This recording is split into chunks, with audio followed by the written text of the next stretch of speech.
로마에 있는 예수 믿는 사람들이 있었습니다. 그때 황제가 글라우디오라는 황제였는데요. 이 황제는 예수 믿는 사람들이 연병 걸린 사람들이라고 생각했어요. 사람이 죽었다가 다시 살아났다는 둥 이런 이상한 신흥 종교가 하나 생겼구나, 그렇게 생각을 해가지고요, 예수 믿는 사람들을 추방하기 시작했어요.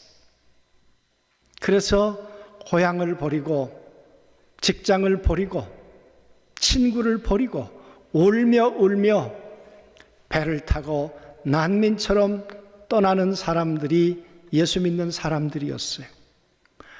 위로의 하나님이 계신데 왜 하나님의 백성들이 이 처지가 되었을까, 그 말이에요. 그들은 그렇게 표류하다가 고린도라는 항구에 내리게 되었습니다. 고린도라는 도시는 약 65만 되는 큰 도시였다고 합니다. 여러분, 그 도시는 음란한 도시라 그랬어요. 우상이 만연한 도시라 그랬어요. 돈이 많다 보니까 온갖 악한 문화가 팽배해 있는 것이 고린도라 그랬습니다. 여러분, 그 고린도에 가서 예수 믿는 사람들이 어떻게 살았을까? 예배 드린다는 것이 얼마나 힘든 일이었을까? 하나님 앞에 안식일을 지키며 산다고 하는 것이 얼마나 그들에게 도전이었을까? 직장은 과연 어떻게 되었을까? 그렇잖아요? 타향에 왔는데 누가 환영해 주겠습니까? 그런데 저 아덴이라고 하는 곳에서 또 하나 도망치듯 그렇게 슬픈 발걸음으로 찾아온 사람이 하나 있었어요. 바울이란 사람이에요. 이 사람은 선교에 실패해 본 적이 없고 전도에 실패해 본 적이 없는 사람인데, 그런데 그는 아테네에서 무참하게 무너졌어요. 그랬던 바울이 고린도에 왔어요. 무슨 의욕이 있었겠습니까? 의욕도 의욕이지만 무엇을 먹고 어떻게 살아야 하는가, 그것이 바울의 고민이었어요. 그러다가 우연히 여러분, 텐트를 만들고 있는 브리스길라와 아굴라라는 사람을 만났어요. 만나서 이야기를 해보니까 함께 예수 믿는 사람들이에요. 로마의 그 사건 때문에, 사연 때문에 이곳까지 온 사람들이에요. 서로에게 위로가 되었어요. 함께 예배를 드리면서 교회가 생겨나기 시작했겠죠. 그게 고린도 교회였어요. 여러분, 바울에게 있어서 고린도는 하나님의 손길이었고 하나님의 위로였어요. 그랬던 바울이 1년 6개월에 그 고린도 사역을 끝내고 그는 에베소로 가게 되었어요. 그리고 그 후에 고린도에 대한 소식을 들었는데 가슴 아픈 소식이었어요. 적어도 교회가 한 10가지 정도의 크고 작은 문제가 있다는 소식을 들었어요. 이럴 때 어떻게 해야 합니까? 어떻게 우리가 예수 믿는 사람으로 결정하고 살아야 합니까? 예배 문제, 이방 제사의 문제, 부활의 문제, 분파의 문제, 이런 문제들이 고린도 교회 안에 가득 차게 되었단 말이에요. 바울은 이 이야기를 듣고 그들에게 하나 둘 답을 달기 시작한 것이 고린도 전서입니다. 이 편지를 받아들고 그들은 고린도 교회에 혼란했던 문제를 정리하기 시작해요. 바울이 이 이야기를 접하고 난 다음에 그 마음속에 무슨 생각이 들었을까요? 얼마나 고마웠을까?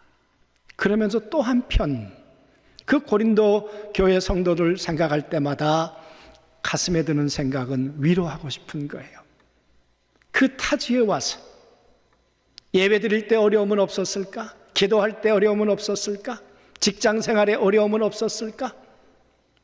무수히 많은 애로와 고통과 신음 속에 살아가고 있는 그들을 생각할 때마다 마음속에 그들을 격려하고 싶은 마음이 바울 안에는 가득 차 있었겠죠. 그래서 오늘 붓을 들었는데 고린도 후서입니다. 이 편지를 쓰면서 1장 1절부터 11절까지 위로란 말이 10번 내지 11번 등장합니다.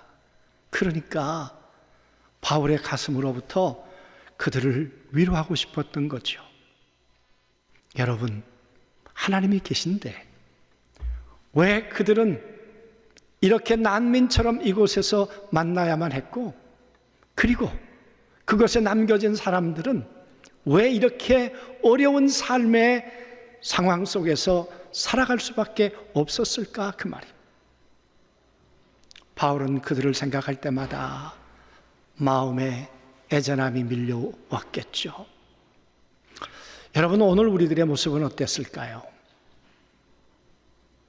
오늘 우리들의 모습은, 우리 교회 모습은, 우리 성도들의 모습은 편안하기만 할까요? 예수 그리스도를 믿고 십자가와 부활의 이 능력을 믿고 살아가는 우리들, 어쩌면 요즘 방송에서도 많이 회자가 되고, 그뿐만 아니라 예배를 드려야 되느니 말아야 되느니 하는 문자를 수시로 받으면서 살고 있는 것이 오늘 우리의 현실이에요. 어쩌다가 이렇게 됐을까? 이런 일이 있게 되었을까? 과연 이럴 때 우리는 어떻게 살아가야 하는가? 그 고민. 많은 성도들이 혼란에 빠지기도 하고, 많은 성도들이 마음에 짐을 가지고 있는 이때, 정말 필요한 게 뭘까요? 우리에게 필요한 건 위로의 근원 되신 하나님이 우리 한 사람 한 사람 처지와 형편에 따라 주시는 위로가 필요하지 않을까?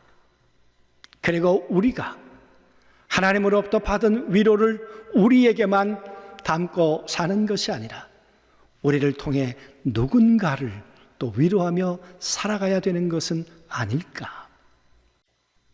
사랑하는 성도 여러분, 정말 이 어려울 때 바울에게 있었던 하나님의 위로가 우리들에게도 있었으면 좋겠어요. 바울은 왜 하나님을 위로의 하나님이라고 그렇게 오늘 얘기할까? 그 말이에요. 여러분, 바울은 고린도에서 순탄한 선교 여정을 그가 진행했던 것은 아닙니다. 너무 힘들었어요. 포기하고 싶었어요. 주저앉고 싶었어요. 오죽했으면 바울이 이렇게 말했을까요?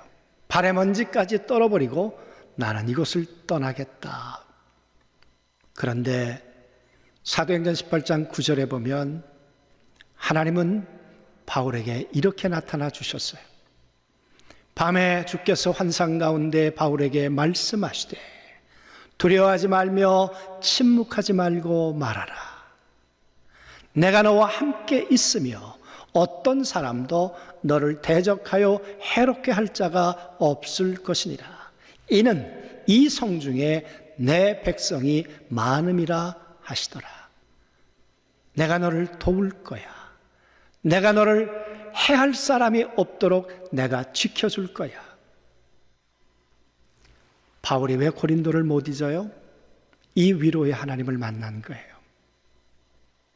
아덴에서 상처받고 왔고 고린도에서도 선교의 실패가 눈앞에 보이는 이때, 그런데 그 밤, 아무도 없는 밤, 홀로 이 사역을 접고 나는 이제 떠나야 되겠다고 결심하는 그 밤,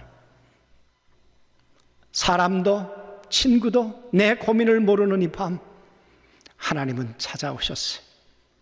그리고 말씀하시기를 두려워하지 마라. 내가 너와 함께 할 거야.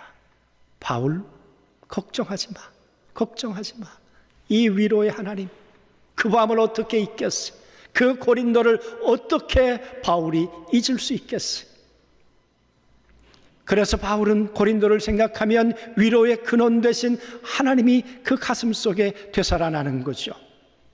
그래서 고린도에 있는 성도들에게 두려워하지 마, 염려하지 마, 위로의 근원 되신 하나님이 나를 위로하였듯이 여러분 한 사람 한 사람을 위로하실 거야. 위로의 하나님을 향해 우리가 함께 나가자고. 우리를 위로하시려고 예수님은 환난을 당하셨어. 예수님은 고난을 당하셨어. 그 위로 때문에 우리는 견뎌낼 수 있어. 하나님 주시는 위로가 내 속에 역사가 되므로 다시 일어날 수 있어.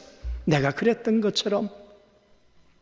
사랑하는 성도 여러분, 위로의 하나님 만나보셨어요? 저는 대강교회를 건축할 때 참 지쳐 있었어요. 정말 힘들었어요. 어느 날 대강교회가 거의 마무리될 쯤에 너무 힘들어서 제가 이런 말이 불쑥 튀어나왔어요. 아, 힘들다. 그랬더니 앞에 계셨던 어느 분이 이렇게 얘기하셨어요. 목사님, 저희 앞에서 힘들다는 이야기 하지 마세요. 그래. 여러분, 그 말이 상처였겠습니까? 위로였겠습니까? 목사라면 그거 이겨내야 했을 텐데, 그런데 그렇게 안 되던데요? 정말 맥이 풀렸습니다. 그리고는 제가 하나님께 그랬습니다. 쉬고 싶습니다. 위로받고 싶습니다. 그러다가 제가 평택대교회에 가서 늘 저를 도와주셨던 누님에게 이런 이야기를 하면서 누님 쉬고 싶습니다. 그랬더니 그 누님이 통장 번호를 하나 주게나. 그러더니 돈을 많이 넣으셨어요. 너만 가지 말고 네 가족들과 함께 쉬고 와라. 위로였어요. 하나님의 위로는 말로만 내게 다가오는 게 아니더라고요. 하나님의 위로는 사람을 통해 오더라고요. 하나님의 위로는 통장을 통해 오더라고요. 여러분, 제가 그 비행기표를 티켓팅하고 난 다음에 우리 가족들과 그런 이야기를 했습니다. 미국에 가게 되면 우리는 어떤 여행을 하게 될까? 여행용 큰 버스를 우리가 타볼 수 있을까? 딱 한 번 그 이야기를 했습니다. 그리고는 제가 미국에 먼저 갔습니다. 한 달 먼저. 그런데 콜로라도에 그 한 달 먼저 가 있었는데 그곳에서 여자 집사님 한국분을 만났어요. 평택에서 30년 전에 미국으로 오신 분이에요. 여러분, 그분이 제게 그 얘기를 하셨어요. 혹시 가족들이 올 계획이 있으신가요? 네. 가족이 오면 제가 휴가를 내겠습니다. 제가 여행을 함께 하겠습니다. 언제 봤는데? 그가 누군데? 그리고 우리 가족들과 함께 그분을 만났습니다. 그리고 그분이 준비된 버스를 탔습니다. 1억 6천짜리. 그 버스 안에는 화장실도 샤워실도 식당도 침대도 우리가 살기엔 넉넉한 곳이었습니다. 여러분, 그 여자 집사님이 우리를 위해서 먹을 것 가득 싣고 콜로라도 그 달밝은 밤 캠프장으로 올라갔다는 것 아닙니까? 그 밤에 소세지를 구워 먹고 그 밤에 머시멜로를 구워 먹고 여러분, 그게 고기였겠습니까? 아니에요. 저는 하나님의 위로였어요. 얼마나 그 달밤이 저에게 따뜻했는지 모릅니다. 얼마나 그 밤이 제게 힘이 되었는지 모릅니다. 로키산맥에서 흘러내리는 물이 얼마나 차요? 만년설이 흘러내리는 물이니까 그 물에다가 발을 담궜는데 얼마나 가슴까지 시원해지든지 얼마나 위로의 물이 되든지. 사랑하는 성도 여러분, 저는 미국에서 하나님을 만났어요. 위로의 하나님을 만났어요.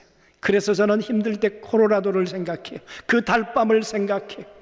나의 하나님은 정말 보잘것없는 미물 같은 저를 보고 계셨고, 지칠 때 사람을 통해 통장에 돈을 채우시고 여행하게 하시고 자동차를 준비해 놓으시고 캠프장을 준비해 놓으시고, 여러분, 이 위로에 하나님이 하시는 모든 일이셨어요. 바울에게 하나님은 위로의 근원 되셨어요. 그래서 오늘 바울은 고린도 교회 성도들에게 그렇게 얘기하고 있는 것이죠.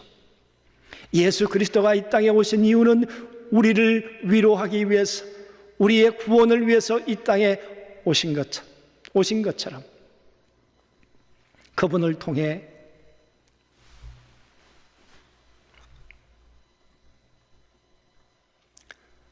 오늘 바울은 그 예수 그리스도의 잊을 수 없는 위로를 생각하며 오늘 다시 한번 이 고린도에 있는 성도들에게 하나님은 위로의 근원 되셔. 그 하나님 앞에 우리가 나가자고. 우리의 위로의 근원 되신 하나님께서 아들 예수 그리스도를 이 땅 가운데 보내셔서 우리를 위해 환난받게 하셨어. 우리가 구원을 얻도록, 우리가 이김을 갖도록, 우리가 견디어내도록 우리 하나님, 우리 구주 예수 그리스도는 우리의 위로자가 되셔. 예수님께서 이제 이 땅을 떠나기 얼마 전, 십자가를 지시기 얼마 전에 두려워하는 제자들, 그들을 향해서 이렇게 말씀하셨잖아요. 근심하지 마라. 마음에 두려워하지 마라. 내가 가면 다시 올 거야. 그러면서 말씀하시기를 내가 올 때는 보혜사로 올 거야. 이 보혜사란 말이 위로자란 말이잖아요. 내가 와서 너희를 고아처럼 버려두지 않고 내가 너희 안에 함께 머물 거야. 그리고 너희를 위로할 거야. 내가 너희를 격려할 거야. 이 위로와 이 격려가 너희 속에 역사가 될 거야. 그러면 너희는 견뎌낼 거야. 사랑하는 성도 여러분, 하나님, 우리 구주 예수 그리스도, 성령님이 우리의 위로자가 됐어요. 요즘에 이런저런 말로 마음에 상처 입은 성도들이 얼마나 많아요. 우한 폐렴 때문에도 마음의 짐인데, 우리가 드리고 싶은 예배 때문에도 얼마나 짐이냐 그 말이. 우한 폐렴은 폐가 망가져서 산소가 공급되지 않아서 죽는다네요. 우리에게 예배는 산소잖아요. 우리에게 예배는 생명이잖아요. 여러분, 힘을 내자고요. 우리 예배를 통해서 힘을 내자고요. 하나님이 우리를 위로하실 거예요. 정교회 신학자가 이런 말을 했어요. 성도들이 예배할 때 세상은 숨을 쉬게 된다. 그러므로 하나님의 백성들이 하나님을 찬양하게 될 때 이 세상은 산소로 가득 차게 되고 이 세상은 위로로 가득 차게 되어서 이 세상도 함께 숨을 쉬게 되는 것인데, 예배를 드려야 하느니 말아야 하느니, 여러분, 그건 우리에게 상처예요. 그건 우리에게 짐이었어요. 이럴 때 하나님은 더 우리에게 위로자로 다가와 주실 줄로 믿습니다. 사랑하는 성도 여러분, 오늘 바울은 지치고 싸우고 때론 낙심하고 있는 이 고린도 교회 성도들을 향해서 하나님이 우리를 위로하셨듯이 나도 너희를 위로하고 싶고, 그리고 너희를 통해서도 나는 위로를 받고 싶다. 위로는 서로 오고 가는 것이에요. 지난 주간에 우리 김윤규 장로님이 월요일날 일부러 전화를 주셨어요. 요즘에 영상을 통해서 예배를 송출하기도 하고 수요, 새벽, 금요, 우리 주일학교 모든 영상을 내보내잖아요. 그걸 꼼꼼히 보신 것 같아요. 그러시면서 너무 잘들 하고 있어서 고맙다고, 우리 전사님들이 너무 훌륭하다고, 여러분, 제가 그 얘기를 들으면서 얼마나 가슴에 위로가 됐든지. 그래서 우리 전사님들에게 제가 그 얘기를 했잖아요. 우리 전사님들이 얼마나 위로를 받든지. 사랑하는 성도 여러분, 우한 폐렴도 전염이 되지만 위로도 전염이 돼요. 할 수 있으면 우리는 위로를 전염시키는, 위로의 말로 격려를 우리가 전파하는 그런 사람들이 되었으면 좋겠어요. 이 세상에 보면 그런 훌륭한 사람들이 많이 있더라고요. 제가 지난 주간에 참 감동 있게 보았던 사람 가운데 하나가 조나드 소크라는 사람이에요. 이 사람은 백신을 개발한 사람이에요. 무슨 백신이냐 그러면 이 소아마비, 얼마나 많은 사람들이 소아마비 때문에 고생하고 죽기도 하고 절망하기도 해요. 이 백신을 개발했을 때 사람들이 그렇게 말했어요. 이거 특허하면 당신 떼부자 된다. 그때 이분이 이렇게 얘기를 했어요. 태양을 특허를 낼 수 있는가? 응? 하나님 건데 그걸 내가 어떻게 특허를 내겠는가? 여러분, 그 한 사람의 이 결정 때문에 얼마나 많은 사람이, 얼마나 많은 소아마비가, 얼마나 많은 가정이 위로를 얻었을까요? 90%가 건강을 얻게 됐대요. 그런데 요즘 참 가슴 아픈 것은 마스크 사기 위해서 얼마나 많은 사람이 줄을 섰는데 마스크 때문에 어떤 사람은 11억을 번대요, 하루에. 이게 동아일보 며칠 전 신문에 났더라고요. 사실이 아니었으면 좋겠어요. 우리 하나님의 사람들은 어떻게 살아야 될까요? 상처 주는 말, 상처 주는 결정, 그렇게 살아야 할까요? 아니에요.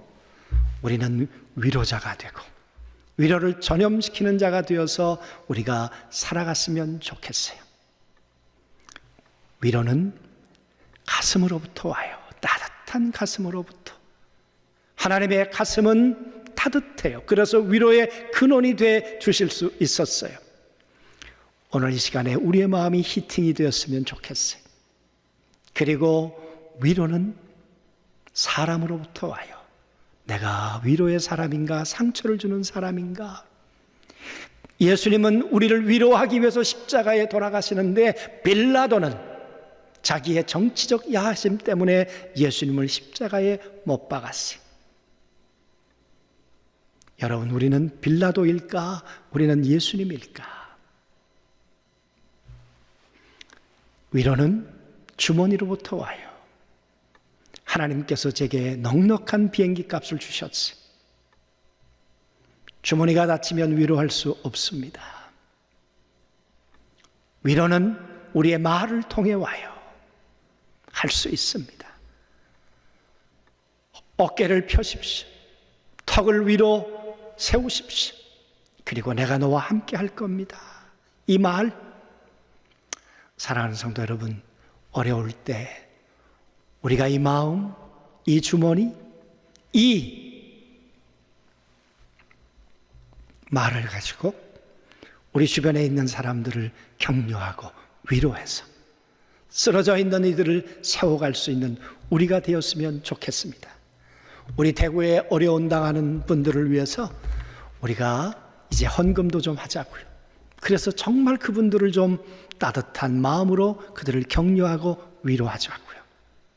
한 주간 위로자로 승리하시고 여러분 가정에 하나님 주시는 위로의 바이러스가 가득 넘치고 여러분의 직장에서도 가득 넘쳐서 우리 살아가는 삶 가운데 모든 이들에게 용기를 주는 그런 한 주간 꼭 사실 수 있게 되기를 주님의 이름으로 축원합니다.